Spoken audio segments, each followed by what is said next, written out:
iHeart Radio Group. Capturing the moments that make life great.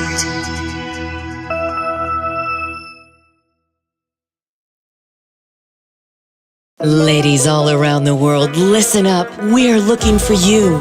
The time has come to be unstoppable together. The danger of executive women is worrying we're not enough, obsessed with perfection and failing to perform. You're in the right place. It's now time to be unstoppable together with Connie Fife. She was the director of the United States Chamber of Commerce and CEO of Girl Scouts USA. Sit down, squat down, or lie down. It's time for Up or Out, all business with Connie Fife, your unstoppable diva and chair of the Fife Group, helping women in leadership achieve excellence and be unstoppable together.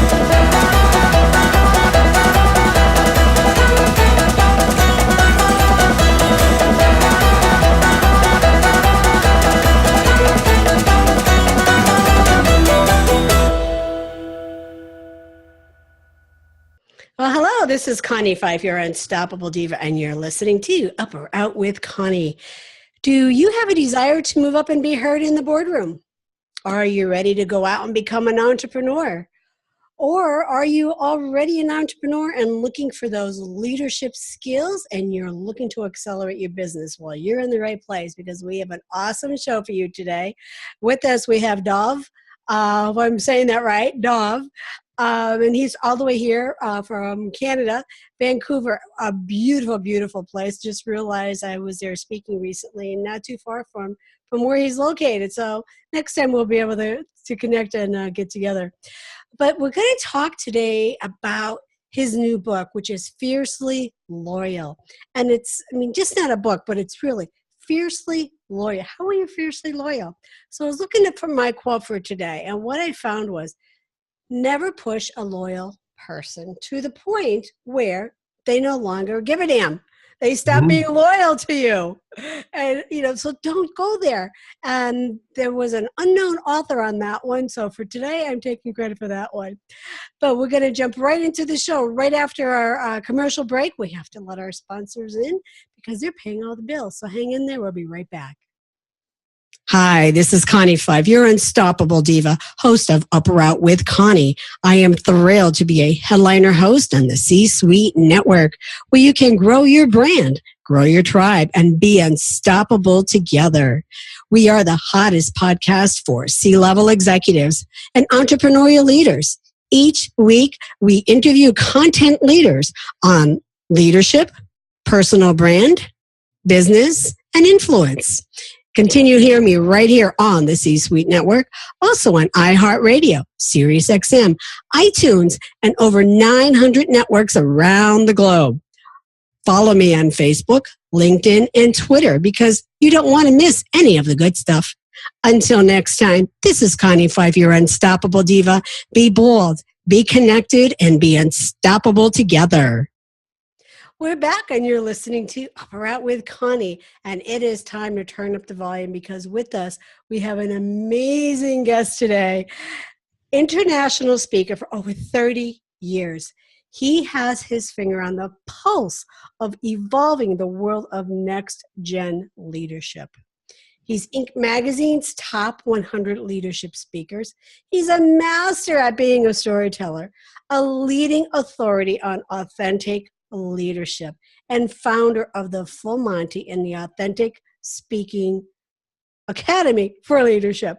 He works with leaders or executive teams and to build bonds and create organizational cultures that become fiercely loyal. So welcome to the show, Dov. How are you? I'm great. Thank you for inviting me, Connie. It's a pleasure and honor to be here with you and your viewers/listeners. Well, love to have you here. I'm always reaching out to our listeners and saying, tell me who you want to hear. What do you want to hear about? And you fit that in so many levels, talking about leadership, talking about loyalty, customer loyalty, because that's a big one that they're asking. And like the quote that I had said, don't piss them off because you know what, if you do, they're not going to stick around. So if they're loyal to you, you need to figure out how do you keep them coming back. So tell us more about your book. Tell us more about being fiercely loyal. Well, that's the book, Fiercely Loyal, and it came about because I've been working with leaders, as you said, for more than 30 years, but there's something that became very, very obvious in the last 10 years or so, maybe even a little less, that was backed up by a Gallup global research, and that was the number one challenge facing CEOs today is exactly this issue. It's keeping people loyal. Right. When you and I entered the workforce, when I say you and I don't mean you, Connie, because of course you're much younger than me, but people of my age, when we entered the workforce, we were asked, I love you already. That's what do you want to do? And that was a 20 to 40 year question. Right. Well, for millennials, it's a 4-year question. Career, not job. Career is 4 years. So how do you keep people for the maximum amount of time so you get the ROI on the fact that you've trained and developed them and invested in getting them in? That's what led to the book. Well, that's really interesting because, I mean, you're starting with your internal customer first. You're not talking about that external customer and people coming back and buying your services over and over again. It's getting your people happy, that authentic leadership within the organization and keeping them committed to the organization. And it's interesting that you said 4 years because I was actually looking at that and doing some research on that. And I was seeing from 3 years to 5 years max. Maximum 5 years. I mean, I know my kids, I mean, my son is, he's in a job, I think, for about 5 years now. You know, technology, they love them. They keep throwing money at them. And for him, it's like, I don't know if that's enough. Yeah, well, money, you know, this is the interesting thing about millennials, that money is not their primary motivator. No. The primary motivator for them in work is something known as meaningful work. Right. What is meaningful work? It means, and this is the work that we do, we go in with companies and we work with executives and executive teams, and I work privately with them as well as a company, but it's working in a company that is what we call soul purpose driven, and the leaders inside of that organization are soul purpose driven. Because if you're a millennial and you're looking for the meaning of your life, you're looking for a connection, right, something that really matters to you, you want to be in an environment that feels like it's about more than a dollar. Because those millennials don't trust companies that are driven by dollars alone. They don't mind you making money, but you've got to have a higher purpose. So that really goes back to the question, always. I mean, when I was CEO of Girl Scouts, I mean, I had 86 employees right within our building, and that didn't count the camps and the summer staff and everybody else that comes in throughout the year. So how do you suggest, because everybody's, you know, feeling purpose is different. So how do you, I mean, and I'm sure you talk about it in your book. So how can't a company figure out what works for you that may not work for Connie? You know, so how do they go about juggling that and balancing that? Well, I mean, it's a great question. And the first thing is, this is why we can't do this at a middle management level. It has to be done at the top. Yes. So, you know, the founder, the president, the CEO, the person at the top, we want to find out, when we work with the executive team, we want to find out what the CEO and the entire executive team's personal purpose is. Why do you get up in the morning? What is it that drives you? And the same with the company. This is not some BS mission statement. Nobody gives a crap about a mission statement. We did work with a company that brought us in. We were working with them in Europe. We're working with them in France. We're sitting around with them. And I said, let's just do a test. Now, I knew the CEO because I'd been a private client of mine. But I said, let's do a test. And I asked him to be quiet. And we went around and asked each of the executives, what is the mission statement of this company? Now, with 9 of these guys, by the time we're at 4, I'm looking over at the CEO. He looks like his head's going to explode. Because nobody gets it right until the last guy. Finally, the CEO, the global CEO, gets it. And he's upset. And he wants to change the direction of the training to that. And I said, no. And he says, why? I said, it doesn't matter. He goes, clearly it does. These people don't know it. No. How do I know it doesn't matter? Because nobody knows it. That's why the mission statement doesn't matter. But if we go to purpose, purpose is emotionally driven. Mission statement is an intellectual property that is designed because it's the right thing. But when you are emotionally connected to a purpose, yes, you may reframe it, you may reword it slightly, but the essence is the same. And that's what gets people up in the morning. That's what gets them excited to go to work for this company who care about X. This because of the purpose. That then for me as the executive go, yeah, that matters to me. So there's a tie. Then that gets translated down to each of the team levels. So it's always a bonding connection. The cool thing about it is it's also magnetic in that it repels and attracts, gets the wrong people out, pulls the right people in. Right. And that's exactly it. They're going to attract the people who is going to feel connected to that mission, that purpose of the organization, because like you said, it's really not the mission. I mean, I've walked into so many organizations and said, what's your mission? I don't know. I mean, no. And it's right there on the wall in front of them. Right. And it's on the wall. And I mean, most companies do have it on their wall. I mean, I still remember the mission of Girl Scouts because I was a CEO and I needed to know that. I mean, even my mission today, I make, a purpose to really know that. And everybody that works around me, my whole crew, knows and understands that. But what's more importantly, and I love how you said it, is the purpose of the organization. What is the purpose? What are they trying to serve? And that's when they're going to attract the people that will stick. And then the ones that aren't in agreement with it and, you're making me work 8 hours too many today, they're going to leave. Right. They're there because they're just not going to. And like I said, the interesting thing about it is it's a wonderful, aside from anything else, it's a wonderful HR position because it actually, the people who work for you become evangelical. So yes, they're going to stay in their career 4 years. They're going to go somewhere else, not because they hate you, but because they're going to go somewhere else. But when they do, they're going to enter into that gene pool. And they're going to meet other wonderful people and go, hey, you have to go work for Connie. They have a fantastic purpose. And I can see that it's an alignment for you. So that they become evangelical for you rather than going the opposite way. Because now we live in the world of social media. You can go on Glassdoor and I can look up your company. And if you're going to know, that's obvious. You can pretend all you like, but that's the truth. Well, that's even applying for jobs. Yes. I mean, HR still has their job, their role to find the right person, but it's also that millennial, that generation coming in. They're interviewing the employer as much, if not even more, and doing that research as much as the employer are doing. You are absolutely correct. And this is one of the things that we work with a lot of companies around, they don't understand, is, as Shane Green said in Culture Hacker, the war regarding talent is over. Talent won. It's that simple. And if you think you're interviewing the talent and they're not interviewing you, you are smoking a fat one. Get over it. And so you have to look at what is the purpose of my company, what drives that company. Because if you look, we all know this, the lack of engagement is not a problem. It's a crisis. More than 70% of people are disengaged. What's it costing you to have disengaged people? What's it costing you in replacement of people? 1.5 to 2 times the annual salary of an individual to replace them.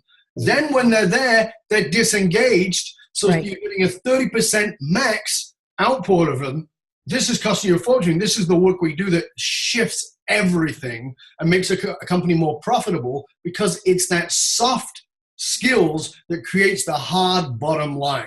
And that's not something that somebody's learning in school. They're not learning that from a textbook. No, they're going to learn it right from your organization. And before they even walk in, they're going to know the culture that they have at that organization. Otherwise, it's not, because they're going to hear it on the street. They're going to hear it on social media. Otherwise, they're not even going to be there. I love how you're going after this with, that fierce abundance of getting people, your internal people, to be loyal to the organization, because it costs so much more money when you have to replace somebody. I mean, at Girl Scouts, when they announced the realignment, and I knew that I had a year, and I didn't want to lose my good people, and we had such a great culture there, and that, even to offer them stay bonuses, they declined it. Of course, they're like, no, we're here for you. Right. We are here for you. So when the board offered me a stay bonus, I had to decline it too. But right.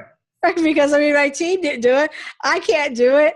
And we worked together. We had 2 that dropped off, which were okay because they needed to go.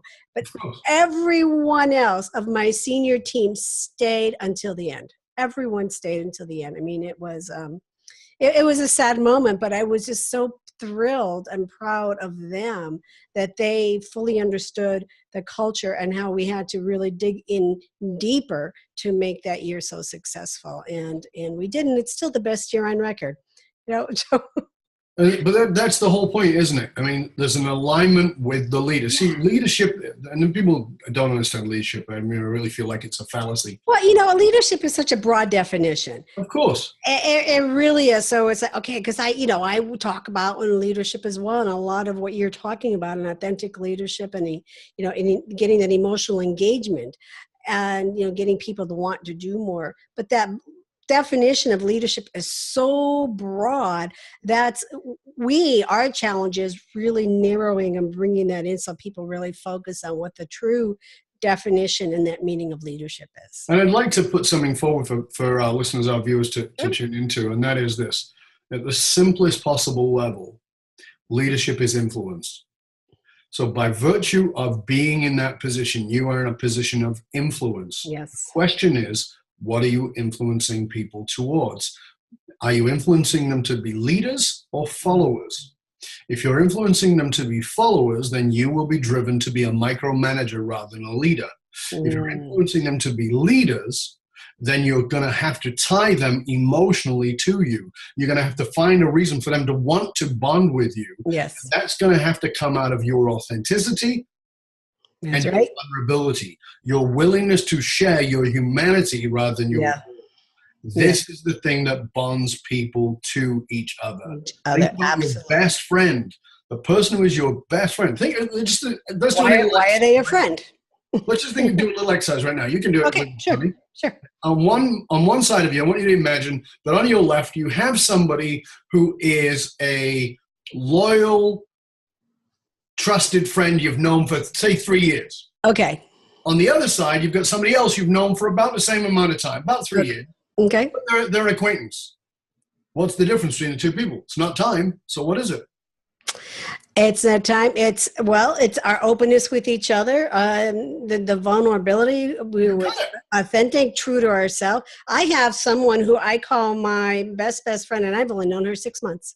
Exactly. This is the point. Yeah. So we think it's about time, but it's not. It's actually about reciprocity of vulnerability. Yes. The willingness for me to be open with you. Now, let me add, people say, well, I don't want my employees to be my best friend.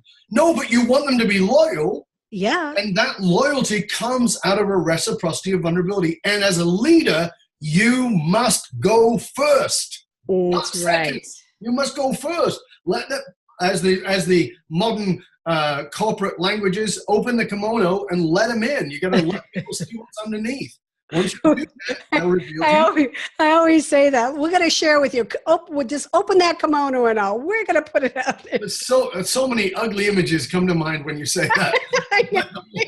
Like, hold on a second. I got to go in and get some hose pipe in my ears and a toilet brush to try and wash that one out. Yeah, it's like there's a lot of kimonos I do not want to see. A little too much. Yeah, a little too much. TMI. All right, we have to take a really quick sponsor break here. And when we come back, we're going to be talking more with Dov, and we're going to be putting him in the hot seat. So stay tuned. We'll be right back. Hi, this is Greg Davis. Connie asked me to pop in for a moment to tell you about a great opportunity. Have you ever listened to a podcast and thought, I should be doing that, but I don't know how, I don't know where to start? Well, Up or Out with Connie Fife has partnered with Park Lane Media Group to offer you PMR podcast production. What is PMR? Production, marketing, response. The 3 key elements you need to successfully build your podcast success. For more information, visit parklanemediagroup.com or email podcast@parklanemediagroup.com and be sure to let them know that Connie sent you. You have a story to tell.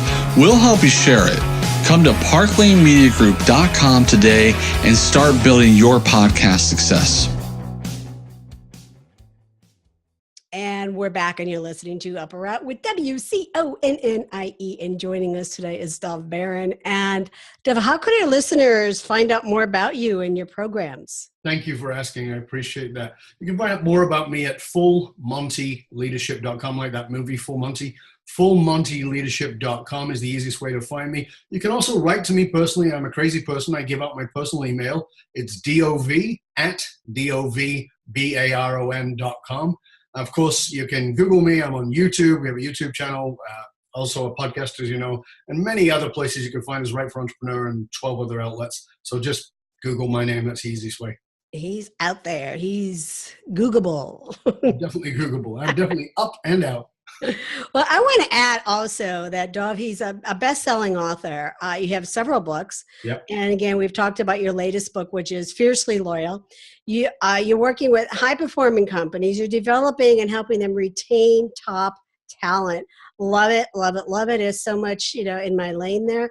And you also write, and you've been featured on so many industry magazines. I mean, CNN, CBS, Small Business Pulse, SHRM, Yahoo, Finance, Boston Globe, Business in Vancouver, USA Today. Entrepreneur, and many, many, many, many, many more. So what's next for you? I mean, where are you going from here? That's a great question. Thank you.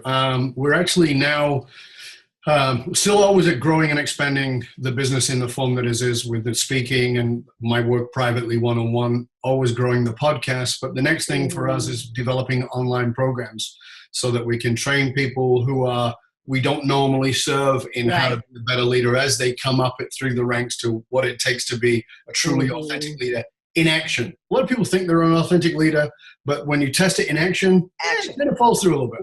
Right. I think you and I could really agree on this, that as entrepreneurs, as business leaders that we're constantly looking, how could we better serve our clients? Absolutely. How can we best serve, from speaking to writing the books to online programming to podcasting.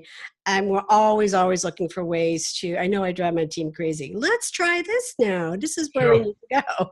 But you need to do that. You just need to stay on top of that. So are you ready for the hot seat? This is our fast round. We've learned a lot about the business. Now we want to learn about the guy. Sure, you can ask me anything. But keep the kimono closed. Yeah, please. All right. So let's this video. That's right. This is PG. What's your favorite success quote? My favorite or leadership, whatever quote that works for you. My favorite success quote is actually a reverse one, and it's from Richard Bach, and it says, "Argue for your limitations, and sure enough, they're yours." Love that. And what I find is that very often people who are extremely successful will constantly argue for their limitations. They'll tell me why they can't. Do I catch myself doing that? Absolutely. And that fires off in my own brain constantly. Are you arguing for your limitations here? Because there's something greater. Right. And that's human nature that we do that. But what's more important is that we overcome that. And we know that we can be more. Yeah. I mean, the fact of the matter is you're going to get knocked to the canvas. That's the rule of life. Can you get up? That's the question. And can you argue why you should get up rather than why you should stay down? Stay down. You got it. So did you know what you wanted to do right from the very start? What's the start? Hey! We're still starting. No, I don't think that I entered through my mother's tunnel and went, oh, okay. No, I didn't. PG. That's why I said tunnel. No, although I had to leave network radio because I couldn't keep my mouth clean. I had the same problem. That's why I stopped radio. No, actually, I unconsciously began the path when I was 10 years old, and I saw Martin Luther King be assassinated and saw my mom crying and was fascinated by how a man in my world as a 10-year-old, a man on the other side of the world who was a different color, certainly very different than we were, speaking and could impact my mother and make my mom cry as I heard him doing the I Have a Dream. And I became fascinated with that. That was kind of the impetus for me to be a speaker. But I didn't know that I was going to do that or go into leadership. That was an evolution because I started out studying metaphysical studies, philosophy, then psychology, leadership psychology, and then quantum physics in '84. Well, all those things came around, and I got invited to speak somewhere, and it was at leadership, and it was like the leadership of how all those things tied together. That was kind of how it started. That was way back in 1984 is when I started. Okay. All right. You are older than me. Yes. Not by too much more. So what's one of your major failures that you truly said, I failed and now I'm successful because of it? The truth is I've had many failures, and we hear a lot of stuff around embrace your failures and all the rest of it. Right. Here's something I want everybody to get before I even go into that, and this is really important because I think there's so much hooey that's put around this. And so the simplicity of it is this: looking back, everything is marvelous for all of us. Mm-hmm. Every one of us can look back and go, oh, that was such a blessing in disguise. Right. Let me be clear, because somebody's going to come up to you when you're going through a bankruptcy, or you're going through a divorce, or you're going through something that is horrendous. Somebody's going to say to you, well, it's going to be a blessing. And you have my permission to punch that person in the head. Yeah, right. Because that's just like, it's so compassionless. And the truth of the matter is, to grow roses, you have to put horse shit on top of them. That's right. But for a while, it's just horse shit. It takes a long time before the roses arrive. And so if you're going through that right now, I want to have you be okay with feeling like this is crap and I don't like it and it hurts and it's painful. Yeah. And if you can be with it, you will actually come out of it much faster. Much faster, much stronger. Because let me tell you, when I was going through a divorce, I did punch somebody in the face because I was tired of them. Right. When people say this nonsense, this new age gibberish to you, I know. And it's painful. Like you said, live in that pain. The truth is, you're in pain, and you need compassion at that point. Right. And you need a place to feel okay to do it. Yeah. So I've had many failures. The first major one was when I started my speaking career in '83. I had a very successful business. I had a business that was in Western Australia. I was doing great. I was taking home $2,000 a week in cash in 1983, which was nice money. Nice. I walked away because I wanted to do this. I wanted to speak. And in the process, almost went bankrupt. I mean, I got very close, put everything on the line, all the chips on black, but didn't know what the hell I was doing. And so struggled and really let's all raise our hand who could relate to this, because I mean I had that exact same thing when I moved from the East Coast to California just almost 4 years ago. I thought, this is a piece of cake, business is great, it's awesome, I'm just going to shift across the country. No, it didn't happen quite like that. I mean, it literally took me 3 years to really reverse engineer everything. And although I'm working across the country, it took me that long to do it. So was it a failure? I can't say it was a failure, but it was painful. I didn't file bankruptcy, but it was painful to have to go through everything all over again. So, and this is one of the things that I want to just say before we move on, and for everybody to get, is here's something I want you to consider. If you're a successful person, there's a very good chance that you read biographies. Yeah. And if you read biographies or you've read biographies tend to be 400 to 600 pages. That's a lot of pages. Yeah. Why the hell are you reading that book? Because the truth is, if you were reading it just for the success of the person you're reading about, that would be about 20 to 30 pages, not 3, 4, 5, 600 pages. And you read it because it's the battle, it's the story that you relate to. Yes. And remember that every successful person we glamorize. We live in a world of glamour. We live in a social media world where we see people as, we look up at them, we think they're marvelous, but we forget there's been a journey. You don't know what's going on behind them. Exactly. Not everything that appears real is real. This is a screen, right? It's not a wall. And this is the thing. Your life doesn't exist on social freaking media. When you look at that person, you go, oh, I wish I had their life. Listen, you probably don't, because I got news for you. In the morning when they go to the bathroom, it smells just as bad as yours. I got that recently at the C-Suite conference, and people were like, what did you do? What did you do? And then before I went up to speak, Jeffrey Hazel, he says, tell your story. And I'm like, what? He's like, I want you to tell your story where you came from. And I was like, okay. So, I'm from the Appalachian Mountains, like nothing.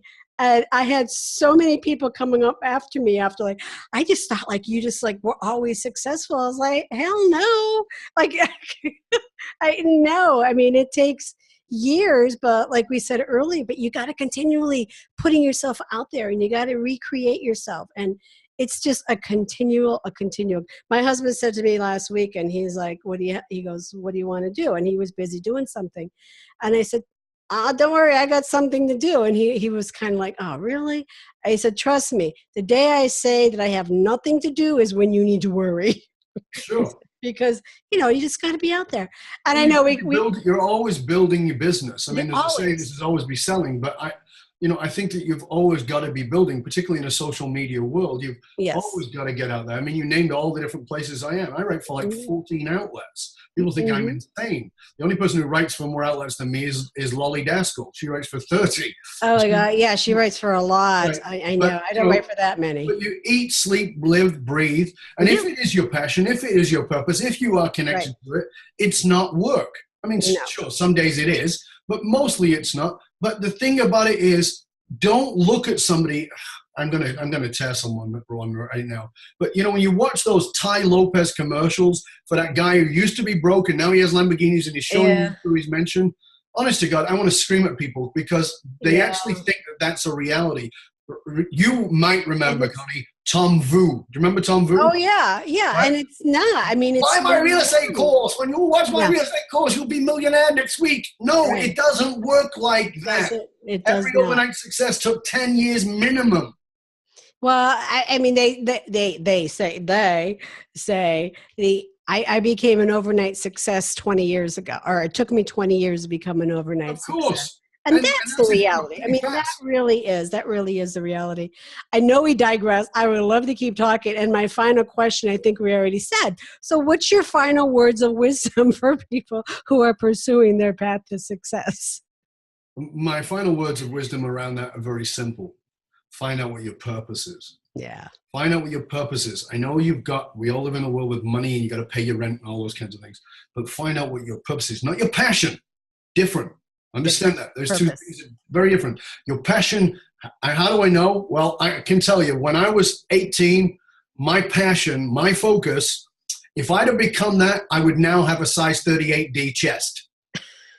Right? So your passion changes, it evolves, right? It changes, it evolves. Your passion is a vehicle. Your purpose is a common thread that has run through everything. The purpose of my life is the same reason I'm in the business that I am, in the reason that I asked the woman I asked to marry me to be my bride, and she still is 20 years later, greatest blessing of my life. Oh, I'm 20 years too. Your purpose is a deep thread. Find that. Yes. That is what will get you off the canvas when you've been knocked down. When you've taken the knockout blow, you will get up if you know your purpose. And if you don't know it, don't go do some online test. Find somebody who can genuinely help you with that. Yes. Because it is the fuel of your life. Great advice. Well, Dov, I want to thank you for being here.